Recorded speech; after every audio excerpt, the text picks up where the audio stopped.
Hello, students and parents and fellow teachers and friends who might be tuning in for our next bedtime story. This is Miss Sweet. I teach at Fairview Elementary School in Roanoke City Schools. Who can guess what we're reading about tonight? We are reading about a butterfly, and more specifically, we're going to be reading about Velma Gratch and the Way Cool Butterfly.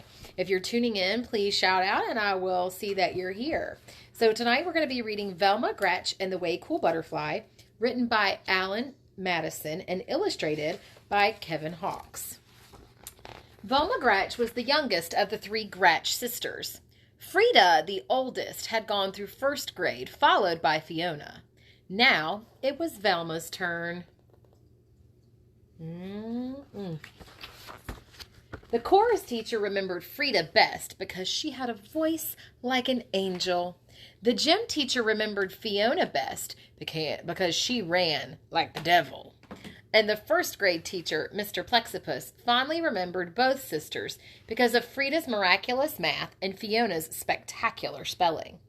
Everyone from the class guinea pig to the principal had magnificent memories of the older Gratch girls, but they could hardly even recall Velma's name. Have you ever been compared to one of your older brothers and sisters? I know I was. And one of my older brothers, he was a stinker in class, so it wasn't good. This made Velma feel as if she did not belong in the first grade at all. She wanted to curl into a ball and roll right back into kindergarten. Of course you belong, cooed Velma's mother, trying to cheer her up. You've only just begun. Soon everybody will notice you. Velma couldn't wait. She needed to be noticed now. In chorus, she sang loudest so that the teacher could hear her best. In gym, she ran slowest so that the teacher could see her best. And in class, she refused to read and muddled her math. Mr. Plexipus lamented that she was the first Gratch sister ever sent to the principal's office. This brought a small smile to Velma's lips. I guess even bad attention is attention. Littlest Gratch, why are you singing so loudly in chorus and running so slowly in gym? Inquired Principal crossly. Because, answered Velma, I want you to remember me just like you remember Frida and Fiona. The principal's owlish eyes opened wide. But my dear, those Gratches are remembered for good things. Velma's small smile pretzel twisted into a full-blown frown. What do you think it meant by owlish eyes? I see Principal Crossley right here. What do you notice about her eyes might be considered owlish? I guess because they're so big and so round. Science was Velma's favorite subject. She had learned many fabulous facts, like how a rainbow is born and why a volcano burps. The latest lesson was about butterflies. I love this book because my favorite subject is science too.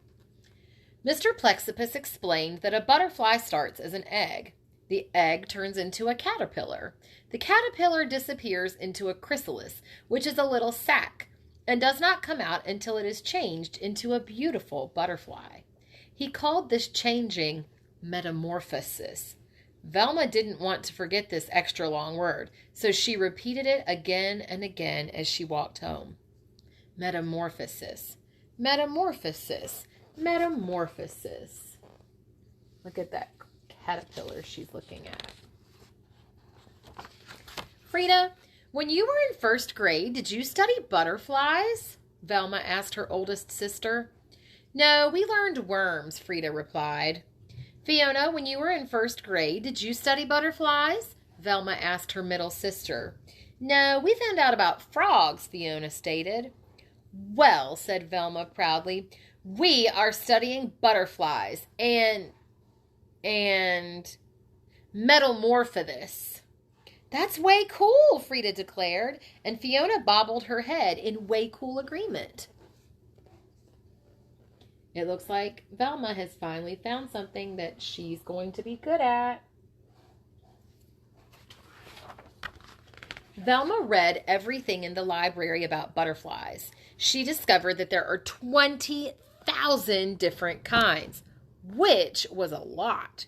She adored the ones with colorful names, the brown elfin, frosted flasher, and sleepy orange, and the ones with funny names, comma, question mark, American snout, not to mention the ones with strange names, Morpho, painted lady, and gossamer wing. But her favorite butterfly of all was the orange and black monarch. When it got cold, all the monarchs would fly south to Mexico to stay warm. Velma thought this was an amazing coincidence because last winter vacation, she and her family had also flown south to Mexico to stay warm. Look at Velma studying all the different types of butterflies.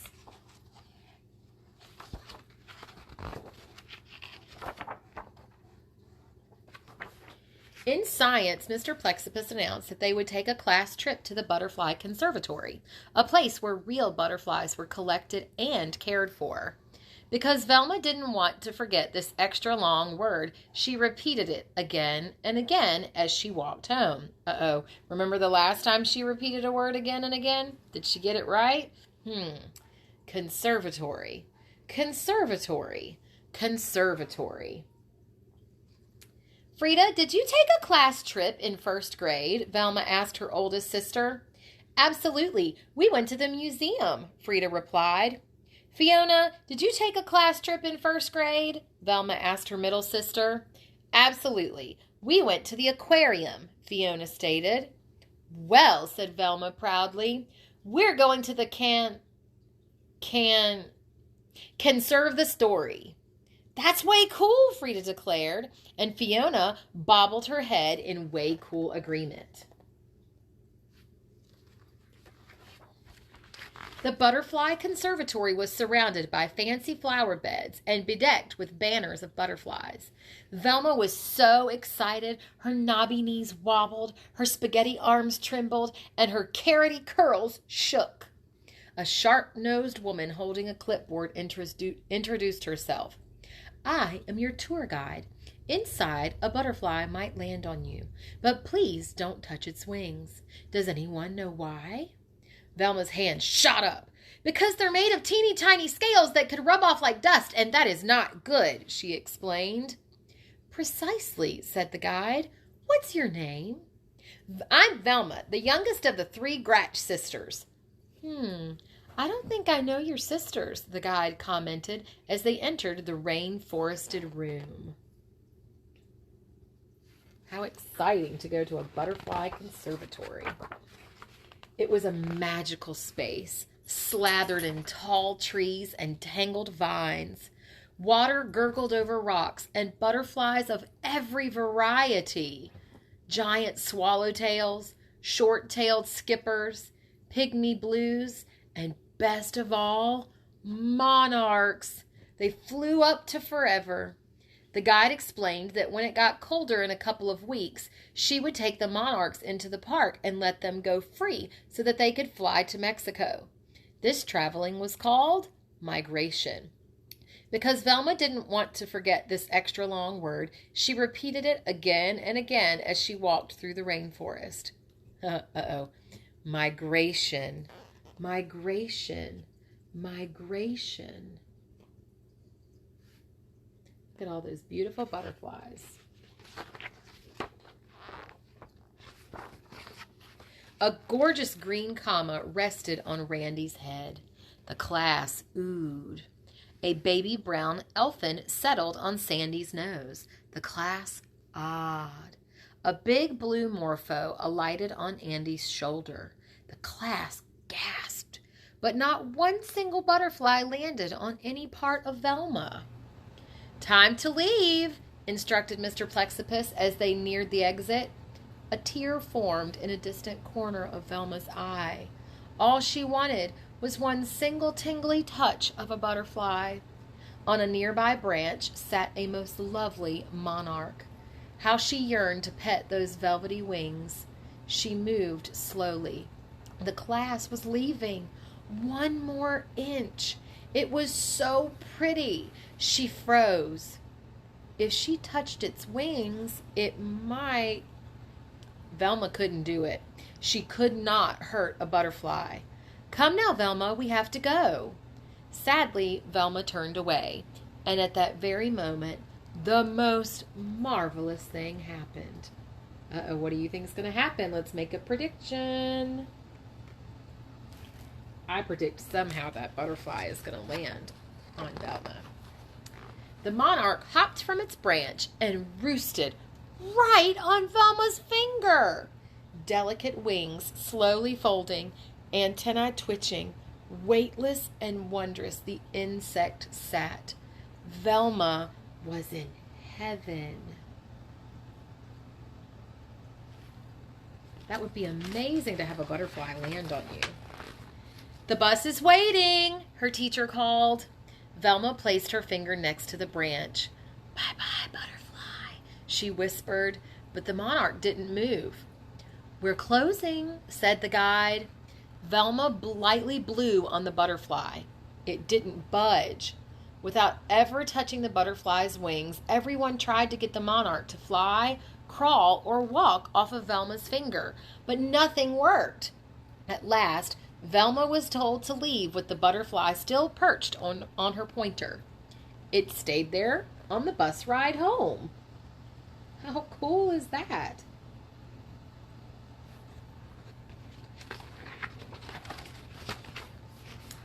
It stayed there when she slept and was still there when she awoke.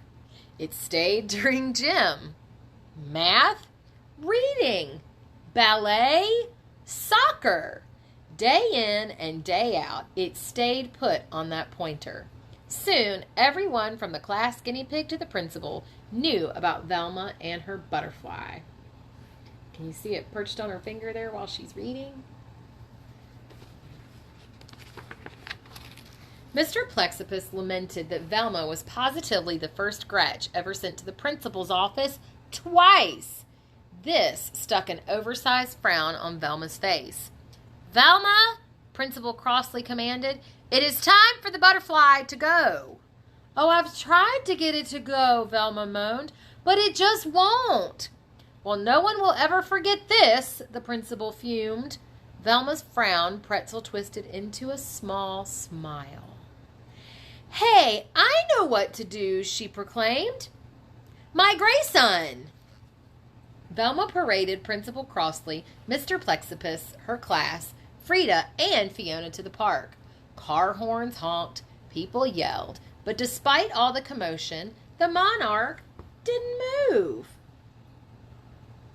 What do you think she means by my grayson? Remember, Velma always mispronounces things. Do you remember the word for what it is when an animal moves to a different place? A cool wind from the west blew through the field. In the middle stood the tour guide from the conservatory, carefully opening an enormous sack.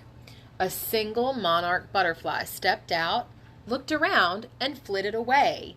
It was trailed by 10, then 10 more, soaring up and up until the sky overflowed with thick clouds of orange and black.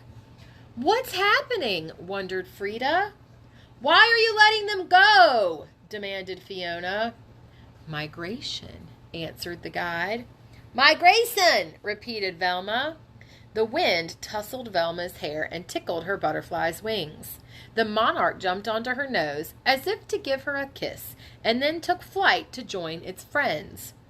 Over the treetops it flew, over the skyscrapers, and up into the wild blue, orange, and black yonder on its way to Mexico.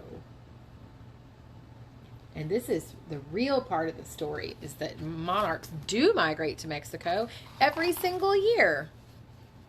Velma, shouted Principal Crossley, and every eye turned toward her. Oh no, fretted Velma, sure that she was about to become the only Gratch ever sent to the principal's office 3 times. That was way cool, the principal said, and one and all bobbled their heads in way cool agreement. Then, with her fine finger where the monarch had sat still a tingle, Velma, followed by her 2 sisters, floated home. The end. And look here at the end of the book. It shows us all the different types of butterflies that she was talking about.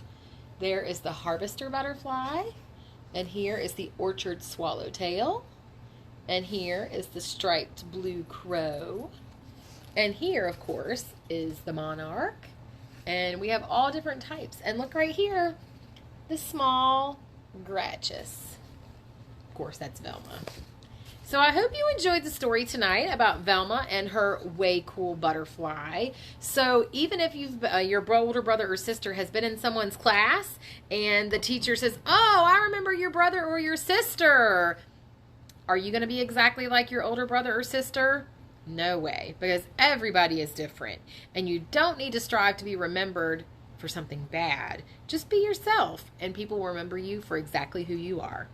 So I appreciate you guys tuning in for our bedtime story. I see that Desmond and Mohammed are watching, so I'm glad to see you guys watching. I hope you stay safe, stay happy, stay healthy. Our governor told us today that we are to stay at home. He has given orders that we are not to be out of our houses unless we absolutely have to go get food or other supplies. So please do as he tells us, so that way we can all stay safe and stay healthy and get back to being together sooner rather than later. So I will talk to you guys later. Love you. Bye.